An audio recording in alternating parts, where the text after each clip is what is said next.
তোমার হচ্ছে কি ভাইয়া, এই যে তোমার sp2 কারা দিবে? sp2 হচ্ছে তোমার কি, তোমার এই যে অ্যালকিন শ্রেণীর যেগুলো আছে, CnH2 শ্রেণীর যেগুলো আছে সবাই তোমার কি sp2 সংকরণ দিবে। এবং তার মধ্যে তোমার কি বেনজিন তোমার কি sp2 সংকরণ দিবে। এবং যত অ্যালডিহাইড আছে এবং যত কিটোন আছে তারা সবাই কি sp2 সংকরণ দিবে। এখন দেখো আরেকটা ব্যতিক্রম যে কার্বন ডাইঅক্সাইডে কি দিবে? sp2 সংকরণ দেবে। কেমন দেয় আমরা এখন বের করবো, এই যে কার্বন ডাইঅক্সাইড শুধু সূত্রের মধ্যে বের করবো, হাফ ইন্টু ভালোবাসা মানুষ ছেড়ে গেছে আমাকে। ওকে, জাস্ট দেখো এখন কার্বন ডাইঅক্সাইড হচ্ছে কেন্দ্রীয় মৌল হচ্ছে তোমার কি কার্বন। কার্বনের শেষ কক্ষীয় ইলেকট্রন কয়টি হবে? আমরা সবাই জানি কার্বনের শেষ কক্ষীয় ইলেকট্রন হচ্ছে 4টি, হাফ ইন্টু 4 প্লাস। এবং তার পাশে যে মৌলটি আছে হাইড্রোজেন, তার পরমাণুর সংখ্যা কয়টি? 4টি। কয়টি ভাইয়া? সরি, এই যে কার্বনের পাশে হচ্ছে তোমার অক্সিজেন, অক্সিজেনের পরমাণুর সংখ্যা কয়টি? 2টি। কয়টি? 2টি। এই যে জাস্ট 2টি বসাইছি। এখানে কোনো ক্যাটায়নও নেই, অ্যানায়নও নেই, জাস্ট আমরা দুইটা জিরো জিরো হবে কেমন। এবার যোগ করো, সাইড দিয়ে যোগ করলে কত? 6।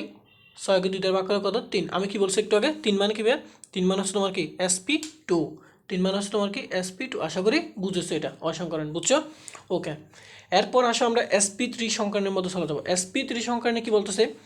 sp3 সংকরণে বলতেছে ভাইয়া তোমার এই যে অর্থাৎ CH4 C2H6 NH3 পানি, এগুলো সবাই sp3 সংকরণ দেবে। মূলত দেখারা অ্যালকেন শ্রেণীর যেগুলো আছে সবাই হচ্ছে তোমার কি sp3 সংকরণ দেবে। অর্থাৎ ত্রিবন্ধন যেগুলো আছে সবাইকে sp3 সংকরণ দিবে। ওকে, CnH2 +2 এটা। এরপরেও কিছু sp3 সংকরণ দিবে, যেমন C2H2 এখানের মধ্যে পড়ছে অ্যালকেন শ্রেণীর, যেমন মিথেনও তোমার কি sp3 সংকরণ দিবে। অ্যামোনিয়া এটাও sp3 সংকরণ দিবে। পানি এটাও কি sp3 সংকরণ দিবে। কেমনে দিবে এটা আমরা এখন সূত্রের মাধ্যমে বের করি। আমার সূত্র কি? হাফ ইন্টু ভালোবাসার মানুষ ছেড়ে গেছে আমাকে। ওকে, ওকে, জাস্ট আবার হাফ বসাও। প্রথম আমি সিএস পুরো ক্ষেত্রে বের করবো। তাহলে কার্বন শেষ কক্ষীয় ইলেকট্রন কয়টি? কার্বন হচ্ছে তোমার কি শেষ কক্ষীয় ইলেকট্রন আছে 4টি। কেমন? তার পাশে পরমাণু আছে হাইড্রোজেন, ইলেকট্রন কয়টি আছে? পরমাণু কয়টি আছে? 4টি। তাহলে স্যার বসাও। 4 স্যার যোগ করলে কত? এই স্যার যোগ করলে 8। 8 থেকে 2 দ্বারা ভাগ করলে কত? স্যার। আর স্যার মানে আমি একটু কি বলছি? স্যার মানে হচ্ছে তোমার কি sp3। স্যার মানে কি sp3, আশা করে বুঝেছ। ওকে, এরপর আসো আমরা কি বের করবো? এই যে অ্যামোনিয়া NH3 কেমন, এটা তো তোমার এর মধ্যে পড়তেছে, অ্যালকেন শ্রেণীর মধ্যে পড়তেছে। এখন আমরা বের করবো অ্যামোনিয়া NH3টা বের করবো কেমন। NH3টা বের করে দেখো, তাহলে হাফ ইন্টু n নাইট্রোজেন, ঠিক আছে, শেষ কক্ষীয় ইলেকট্রন কয়টি বলো? তাহলে নাইট্রোজেন কত? শেষ কক্ষীয় ইলেকট্রন আছে কয়টি ভাইয়া? বলো, তোমরা বলো। 5টি। কয়টি? 5টি। আর হচ্ছে তোমার কি পাশের পরমাণু কি হাইড্রোজেন, হাইড্রোজেনের পরমাণুর সংখ্যা কয়টি? 3টি। তাহলে এখানে হবে 3টি। 5 3 যোগ করলে কত? 8 হয়। 8কে 2 দ্বারা ভাগ করলে কত? তাহলে সেক্ষেত্রে হবে স্যার। আর স্যার মানে কি? স্যার মানে হচ্ছে তোমার কি sp3। আশা করি বুঝেছো। এবার পানিরটা দেখো, পানিরটা কিন্তু একদম ইজি। দেখো পানিরটা হচ্ছে তোমার কি, এবার জাস্ট এদিকে আসো। পানিরটা, হ্যাঁ, তাহলে কি হাফ ইন্টু পানির হাইড্রোজেন শেষ কেন্দ্রীয় মৌল কি? অক্সিজেন। অক্সিজেন কি শেষ কক্ষীয় ইলেকট্রন কয়টি? 6টি। এই যে 6টি প্লাস পাশের পরমাণু কি হাইড্রোজেন, হাইড্রোজেন মৌল হাইড্রোজেন, তার পরমাণু সংখ্যা কয়টি? 2টি। এই যে 2টি, 6 দিয়ে যোগ করলে কত? 8। 8 দিয়ে 2 দ্বারা ভাগ করলে কত হবে? 4। আর স্যার মানে কি sp3। আশা করি তুমি sp3 জিনিসটা বুঝেছো। এবার আমরা চলে আসবো হচ্ছে PCl5, PCl5 এবং PF5 এর মধ্যে। আমরা কোথায় চলে আসবো এখন ভাইয়া? PCl5 এবং PF5, অর্থাৎ sp3 সংকরণ। sp3 সংকরণ কারা দেয়? এই যেগুলা PCl5, PF5, SF4 এগুলো sp3 সংকরণ দেয়। কীভাবে দেয়? কীভাবে sp3 সংকরণ দেয় এটা আমরা এখন বের করবো তার সূত্রের মাধ্যমে। প্রথমে দেখো PCl5 এর ক্ষেত্রে, কিসের ক্ষেত্রে? PCl5 এর ক্ষেত্রে দেখো, তাহলে সূত্র কি? হাফ ইন্টু ভালোবাসার মানুষ ছেড়ে গেছে আমাকে, কেমন। আচ্ছা, এখন আসে হাফ। বি মানে কি বললাম? কেন্দ্রীয় মৌল। কেন্দ্রীয় মৌল হচ্ছে কি? ফসফরাস। ফসফরাসের শেষ কক্ষীয় ইলেকট্রন সংখ্যা কয়টি হবে বলো তো? ফসফরাসের শেষ কক্ষীয় ইলেকট্রন সংখ্যা হচ্ছে 5টি। কেমন? 15 না, তাহলে 2 8 5, তাহলে 5টি। এরপর তার পাশের পরমাণু মৌল কোনটি? ক্লোরিন। ক্লোরিনের পরমাণু সংখ্যা কয়টি? 5টি। এই যে সেই 5টা বসে গেছে। তাহলে 5 5 যোগ করলে কত ভাইয়া? 10। 10কে 2 দ্বারা ভাগ করলে কত ভাইয়া? 10 2 দ্বারা ভাগ করলে হবে তোমার কত? 5। তাহলে 5 মানে কি বললাম একটু আগে?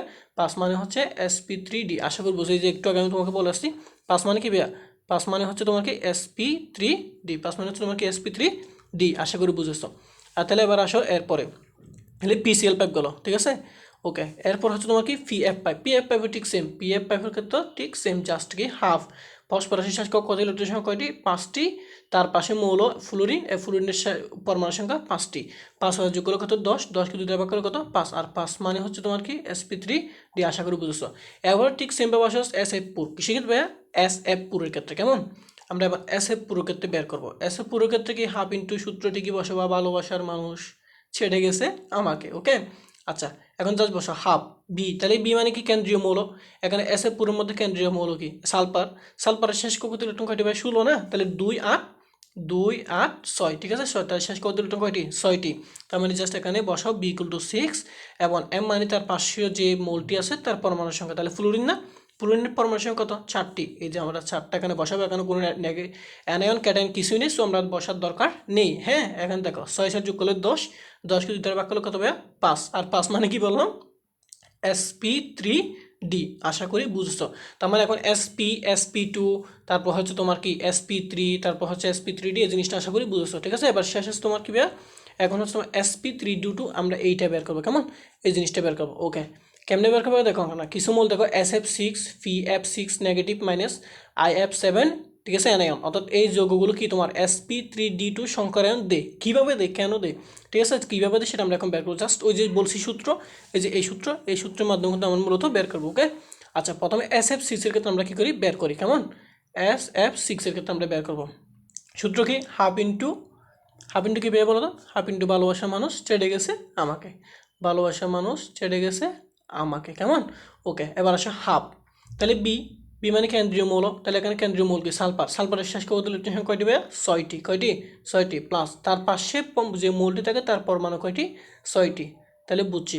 এবার আসো দেখো এটা হচ্ছে তোমার কি অ্যানায়ন নাই ক্যাটায়ন হবে বলতো, এটা হচ্ছে অ্যানায়ন, অর্থাৎ অ্যানায়ন আছে কয়টি 1টি, তাহলে সেটা কি যেহেতু ক্যাটায়ন নাই তাহলে এটা শূন্য, কেমন ক্যাটায়ন মানে এটা শূন্য, যেহেতু অ্যানায়ন আছে অ্যানায়ন কয়টি হবে 1টি, সো এখানে 1 হবে, কেমন। ওকে, তাহলে আবার দেখো তো, তাহলে কি sf6 সালফারের শেষ কত ইলেকট্রন কয়টি 6টি, আর হচ্ছে তোমার কি এখানে এখানে তো sf6 এর ক্ষেত্রে কোনো অ্যানায়ন ক্যাটায়ন নেই, তার মানে এটা শূন্য, কেমন sf6 এর ক্ষেত্রে নাই, তার মানে এটা শূন্য, তার মানে 6 যোগ করলে কত 12, 12কে 2 দিয়ে ভাগ করলে কত হবে 6, আর 6 মানে একটু আগে আমি বলে আসছি কি ভাইয়া, 6 মানে কি ভাইয়া, এই যে এখানে বলে আসছি 6 মানে কি sp3d2, কেমন।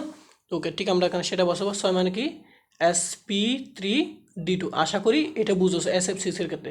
এবার আসো f6 অ্যানায়নের ক্যাটায়নের ক্ষেত্রে এটা বের করবে এখন, ঠিক আছে। জাস্ট আমরা সূত্র বসে হাফ ইন্টু প্রথমে কি ভাইয়া বি প্লাস এম, ঠিক আছে, মাইনাস এই যে বি প্লাস এম, ভালোবাসা মানুষ ছেড়ে গেছে আমাকে, কেমন।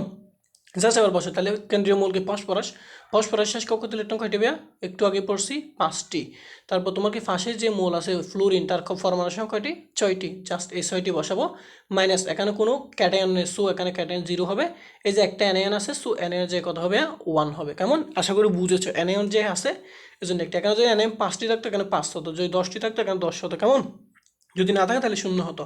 এবার তাহলে দেখো 5 6 যোগ করলে কত 11, 11 আর 1 যোগ করলে কত হবে 12, 12কে যদি আমি 2 দ্বারা ভাগ করি তাহলে কত হবে, তাহলে 12 ডিভাইডেড বাই 2, তার মানে কত 6, আর 6 মানে কি 6 মানে হচ্ছে sp3d2, আশা করি বুঝেছো। বাকি আছে if6 7, এটা ওকে, তাহলে এটাও একদম ইজি, ঠিক আছে, এটা এখন বের করবো if6 নেগেটিভ। ওকে, আচ্ছা যা সূত্র হাফ ইন্টু ভালোবাসা মানুষ ছেড়ে গেছে আমাকে, তাহলে কেন্দ্রীয় মূল কি আয়োডিন, কেন্দ্রীয় মূল কি বে আয়োডিন, মনে রাখবা আয়োডিনের শেষ কক্ষপথে ইলেকট্রন আছে 5টি, কয়টি 5টি, এটা মনে রাখবা আয়োডিনের শেষ কক্ষপথে ইলেকট্রন 5টি, আর পাশে পরমাণু কি ফ্লোরিন, মোল হচ্ছে ফ্লোরিনের পরমাণু সংখ্যা কয়টি 6টি, 6টি বসাইছি, এখানে কোনো ক্যাটায়ন নেই, সো ক্যাটায়ন 0, অ্যানায়ন আছে একটি, এই যে একটি, সো এখানে অ্যানায়ন 1 যোগ হবে, তাহলে কত হবে 5 6 যোগ করলে 11, 11 যোগ করলে 12, 12কে 2 দ্বারা ভাগ করলে কত 6, আর 6 মানে হচ্ছে sp3d2। আশা করি তোমরা এই জিনিসটা খুব ভালোভাবে বুঝেছো। আজ থেকে এই জৈব যৌগের সংকরণ থেকে প্রশ্ন আসলে আশা করি খুব সহজে তোমরা অ্যান্সার দিতে পারবা, ঠিক আছে। আর আমি যেখানে যেগুলো দিয়েছি মূলত প্রশ্ন এখান থেকে এসে থাকে এবং ম্যাক্সিমাম বিগত প্রশ্ন এই জায়গা থেকে এসে, আমি যে মৌলগুলো যে যৌগগুলো দিয়েছি এখান থেকে মূলত প্রশ্নগুলো এসে থাকে। তবে আজকে এতটুকুই, ভালো থাকবা। পরবর্তীতে কোন টপিক নিয়ে এরকম ভিডিও চাও সেটা জাস্ট আমাকে জানিয়ে দিবা কমেন্ট বক্সে, আমি পরবর্তীতে খুব ভালোভাবে একদম ইজি করে সেই টপিকগুলো ইজি করে দেবো ইনশাল্লাহ। তো ভালো থেকো, খোদা হাফেজ। আর বন্ধুদের যদি ভিডিওটি ভালো লাগে তাহলে বন্ধুদের কাছে শেয়ার করে দিও, মেনশন করে দিও, তাহলে ভালো থাকে, খোদা হাফেজ, আসসালামু আলাইকুম।